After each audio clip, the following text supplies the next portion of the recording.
শিলিগুড়ি মহকুমাতে এখনো পর্যন্ত নির্বাচন প্রক্রিয়াকে কেন্দ্র করে কোনো অপ্রীতিকর ঘটনার খবর নেই, এমনকি টেকনিক্যাল কোনো ইস্যু এখনো পর্যন্ত এমনকি শাসক বিরোধী কোনো পক্ষই দিতে পারেনি। দাঁড়িয়ে রয়েছে রামকৃষ্ণ পাঠশালা, উত্তর ভারতনগর, শিলিগুড়িতে। এই মুহূর্তে আমরা যে ছবি দেখাবো সেটা হচ্ছে শঙ্কর ঘোষ।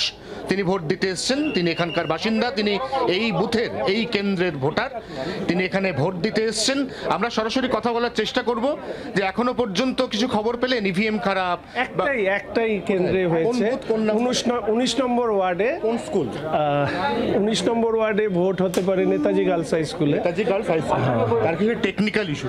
ঠিক, আর কোনো ইস্যু না, আর কোনো ইস্যু। আচ্ছা, এজেন্ট বসতে দেওয়ার ক্ষেত্রে কোনো অসুবিধা? আমাদের এখানে কোথাও কোনো অসুবিধা নেই। শঙ্কর ঘোষ বিজেপি নেতা, তিনি বলছেন যে এজেন্ট বসতে দেওয়া নিয়ে কোনো অসুবিধা নেই এবং মাত্র একটি বুথ, সেটি নেতাজি গার্লস হাই স্কুল, সেই একটি মাত্র বুথে কিছুক্ষণের জন্য ইভিএম খারাপ ছিল বলে তার কাছে খবর। তবে আমরা যেটা এই মুহূর্তে স্থানীয় যারা রয়েছেন, সেক্টর অফিসার যারা রয়েছেন, তাদের মারফত খবর পাচ্ছি যে সেই ইভিএমটা ইতিমধ্যেই ঠিক করে নেওয়া হয়েছে।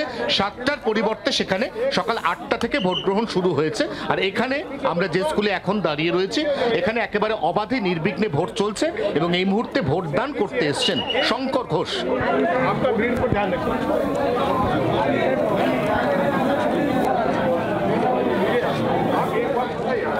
আমাদের প্রতিনিধি অয়ন দেখাচ্ছেন শিলিগুড়ির ছবি। এই মুহূর্তে আপনারা দেখতেও পাচ্ছেন শিলিগুড়ির বিজেপি বিধায়ক শঙ্কর ঘোষ, তিনি এসেছেন ভোটদানের জন্য।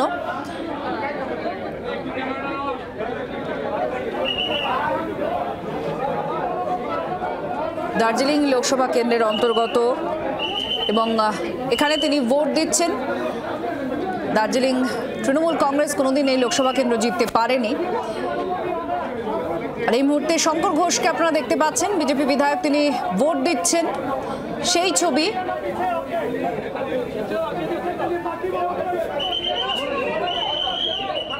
বাম নেতা, একসময় কাউন্সিলরও ছিলেন শিলিগুড়ি পুরসভার, তারপর তিনি বিজেপিতে যোগদান করেন এবং বিধানসভা নির্বাচনে জিতে বিধায়ক হন। আর এই মুহূর্তে ভোট দিচ্ছেন আর শঙ্কর ঘোষ, বিজেপি বিধায়ক। বাংলার আওয়াজ, বাঙালির আবেগ, জি 24 ঘন্টা।